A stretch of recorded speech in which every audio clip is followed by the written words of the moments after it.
William Ruto told Kenyans one thing, that 2022 was going to mark the end of the politics of conmanship.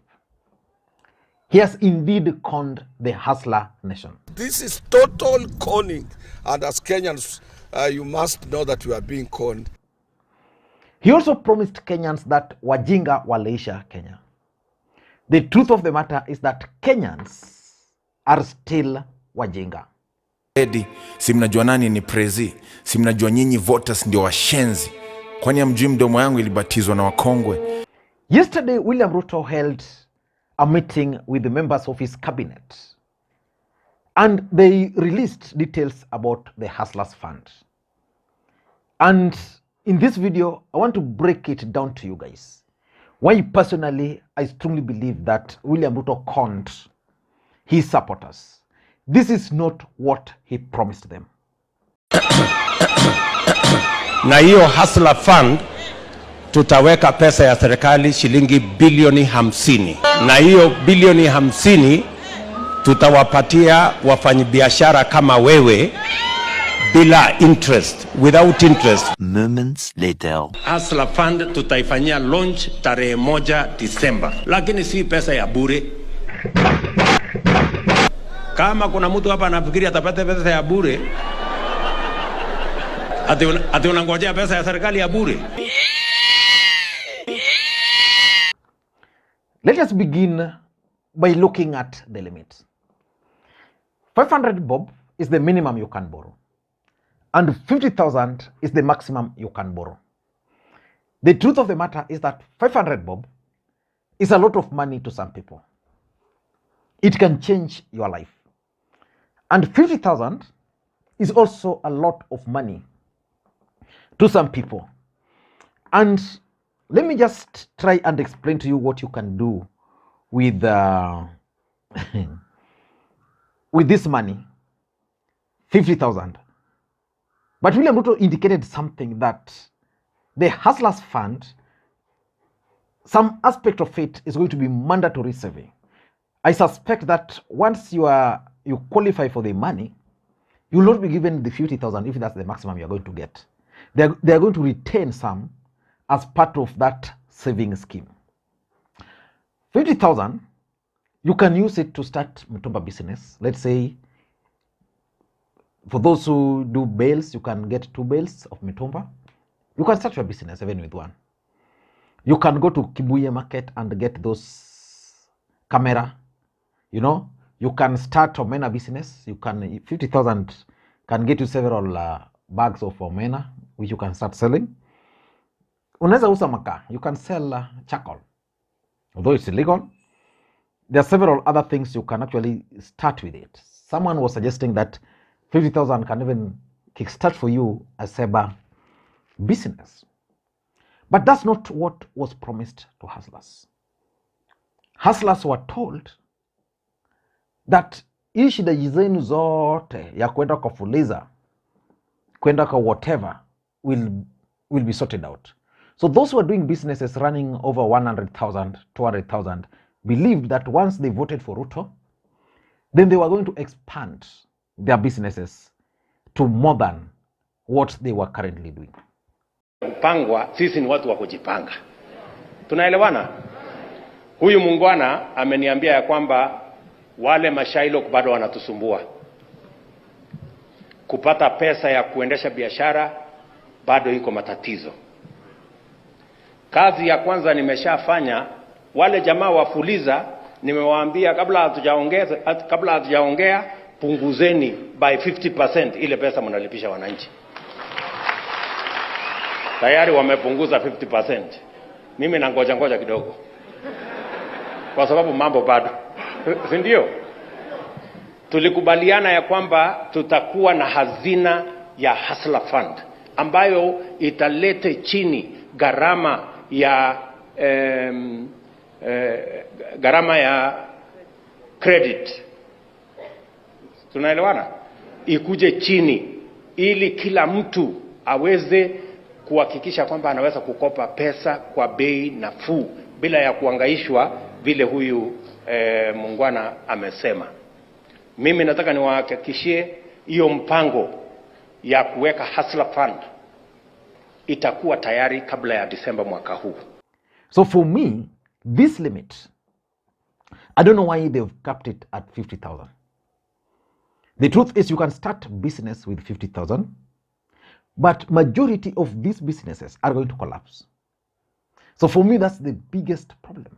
How can someone sit somewhere and decide that the minimum they can give you is 500 bob? You know, I would have been comfortable if the minimum was capped at, let's say, 5,000 or even 3,000. So that's the first thing. Number two, the second conmanship I'm seeing is interest. William Ruto was clear on several occasions that these funds were going to be given to people interest-free. Interest-free. Zero. So it was like you get government money, then you give to people to do business. Then probably you ask them to refund. But William Ruto is not telling them that you are going to incur interest of 8%. And there's some hidden charges here. You're going to pay tax. That's one I can guarantee you, because this government needs money. And I don't see the difference between this fund and the ways of funds, for example. Let me just make some reference here about ways of funds. Ways of funds should just have been, for me, if William Ruto was serious, what he ought to have done, he ought to have operationalized or improved on the ways of funds. Ways of funds can actually give you up to, I think, 300,000 Kenya shillings. That's the truth. Actually, ways of funds is interest-free loan. The loan ranges from 50,000 to 100,000. I don't know why he's opting for 500 to 50, and it has interest of 8%. Ways of fund is interest-free.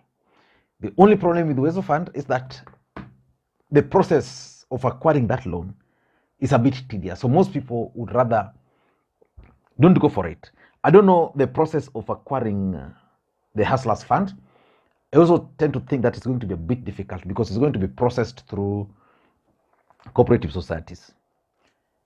I don't see any difference between Hustlers Fund and SACCO, because you'll have to organize yourself in groups.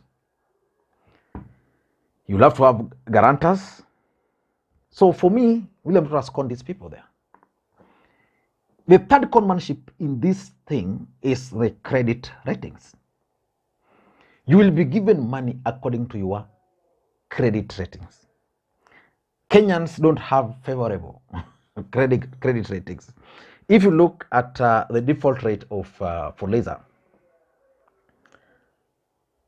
and even the banks, it's too much. Why? Because of the state of economy. So for me, I would have wanted a situation where you go to the bank, you apply for this loan, then they just check how your business is doing. I know so many people have always given us stories how they started their businesses, like poultry business using one feather, or one egg, those stories. So that you just check the progress business is making, step by step. How is it making it? So the credit rating is going to lock out majority of Kenyans. The reasons why Kenyans opted for Fuliza and those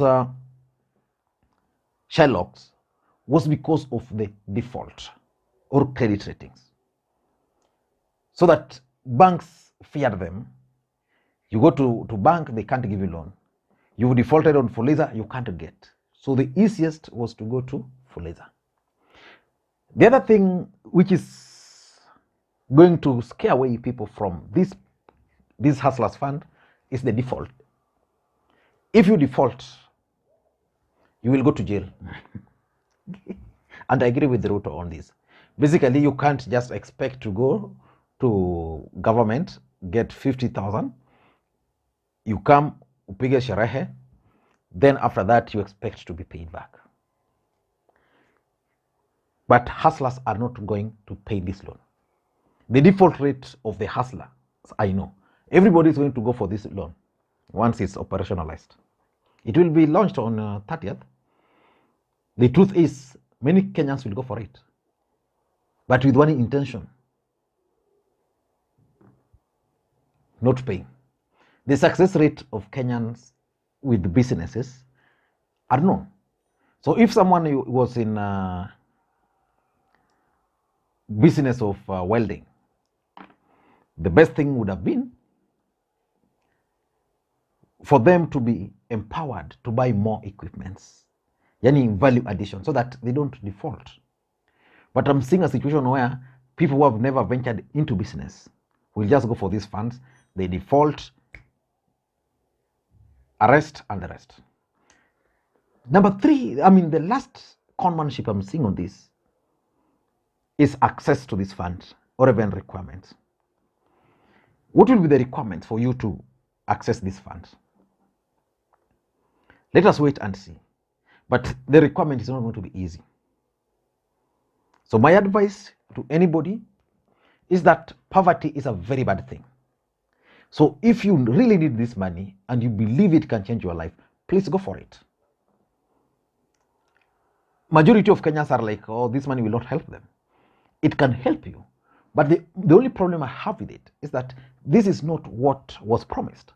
You know, the main reason why digital or online buying of products is not well received in the country is because you order something, then what you receive is different. This is exactly what has happened. The hustlers ordered for a product. They were promised a product. What they are being given is not what was promised to them. But please go for this fund. Do business. I know out of 100 people, 2 people will succeed. Or even 3. The rest, mtaingizwa ndani if you don't pay. Let us wait and see. Maybe because of the noise, someone might decide to increase the limit. But I have serious problem with the limit. I don't know what you think. Thank you, and may you have a good day. Bye-bye.